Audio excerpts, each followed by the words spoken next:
इस वीडियो से आपके सारे डाउट्स क्लियर हो जाएंगे, सो लास्ट तक देखना। हेलो एवरीवन, तो आज हम पढ़ेंगे रिप्रोडक्टिव हेल्थ।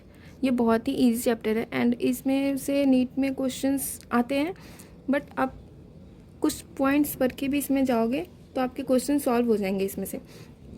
तो हम अभी इस चैप्टर के लास्ट में इनफर्टिलिटी होता है, और इनफर्टिलिटी से बहुत बच्चों को डाउट भी होता है कि कैसे कैसे सॉल्व करते हैं क्वेश्चंस, एंड इसमें बहुत कन्फ्यूज़न होता है, इन विवो कौन सा है, इन विट्रो कौन सा है, गिफ्ट क्या है वगैरह वगैरह। तो हम आज वही पढ़ेंगे। तो फर्स्ट पढ़ते हैं इनफर्टिलिटी। तो इनफर्टिलिटी ना दोनों में होती है, मेल में भी होती है, फीमेल में भी होती है। मेल में होती है क्रिप्टो ऑर्किडिज्म, जिसमें टेस्टिस छुपा होता है, और टेस्टिस कहाँ छुपा होता है? इंट्रा एब्डोमेन में। स्क्रॉटम का temperature 2 to 2.5 degree Celsius body temperature से कम होता है, ठीक है। तो क्रिप्टो ऑर्किडिज्म में ये है कि हिडन टेस्टिस होता है और एब्डोमेन में ही रह जाता है। इस वजह से बॉडी का टेम्परेचर ज़्यादा होने की वजह से ये टेस्टिस यहाँ सर्वाइव नहीं कर पाता, और जिस वजह से स्पर्मेटोजेनेसिस नहीं होता है, जिसकी वजह से फीमेल इनफर्टाइल रह जाता है। एंड दूसरा है ओलिगोस्पर्मिया, जिसमें sperm count as compare to fertile male इसमें कम हो जाता है, ठीक है। फिर वास्ट डिफरेंस, ये तो सर्जिकल मेथड है। एंड एजोस्पर्मिया होता है जिसमें स्पर्म ही नहीं होता है, या फिर होता भी है तो बहुत लिटिल अमाउंट में होता है। और दूसरा होता है फीमेल इनफर्टाइल कब होती है? जब ओवरी का फॉर्मेशन नहीं होता है, फर्स्ट कंडीशन है। सेकेंड कंडीशन है जब एग का फॉर्मेशन नहीं होता है, और थर्ड कंडीशन है फैलोपियन ट्यूब ब्लॉक हो जाता है, जो कि सर्जिकली हम ब्लॉक कराते हैं। और फोर्थ एंडोमेट्रियम में तब उस केस में हम आर्ट यूज़ करते हैं, असिस्टेड रिप्रोडक्टिव टेक्नोलॉजी। ये दो तरह की होती है, एक इन विट्रो होती है और दूसरा इन विवो होता है, ठीक है। तो सबसे पहले हम बात करते हैं गिफ्ट की। गिफ्ट में मेल नॉर्मल होता है और फीमेल इनफर्टाइल होती है। तो मेल नॉर्मल है तो पार्टनर से ही हम स्पर्म लेते हैं, ठीक है। और जब फीमेल इनफर्टाइल है तो हम डोनर किसी दूसरी फीमेल से एग लेते हैं, कलेक्ट करते हैं, या फिर आपके घर में हो तो घर से ही ले लेते हैं, नहीं तो फिर ठीक है हॉस्पिटल में जाकर दूसरी फीमेल, या फिर मैनेज करते हैं हॉस्पिटल्स वाले, तो वहाँ से दूसरी फीमेल का एग लेते हैं, तो ओवरऑल वो डोनर होता है, ठीक है।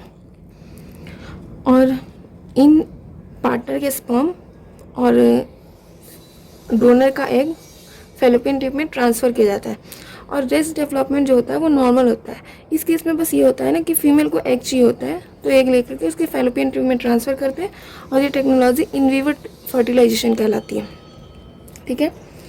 एंड दूसरा है GIFT, in vitro fertilisation test tube baby programme. ये टेस्ट ट्यूब में होता है, लैब के कंडीशन में, ठीक है, लैब के ऑपरेशन में होता है, अंडर ऑपरेशन में, जिसमें फीमेल इनफर्टाइल होती है और मेल फर्टाइल होता है, जिस वजह से पार्टनर का स्पर्म लिया जाता है।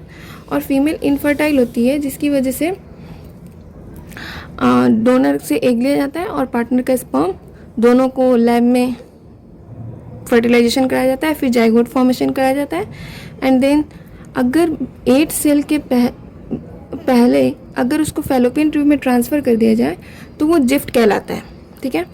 And more than 8 cell stage transfer in uterus, और अगर 8 सेल स्टेज से ज़्यादा हो जाता है तो उसको ट्रांसफ़र यूट्रस में किया जाता है, और उसको IUT कहते हैं, ठीक है, इंट्रा यूटेराइन ट्रांसफ़र।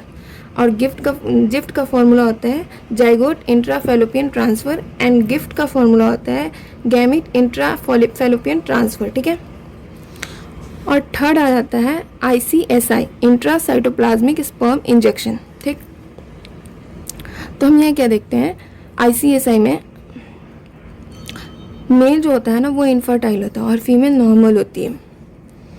और ये ICSI केस में ना हमेशा लगभग मैक्सिमम टाइम में ना ओलिगोस्पर्मिया का ही केस कंसीडर करते हैं। तो ओलिगोस्पर्मिया है तो स्पर्म कम है, लेकिन स्पर्म जितना भी है ना वो नॉर्मल है, ठीक है।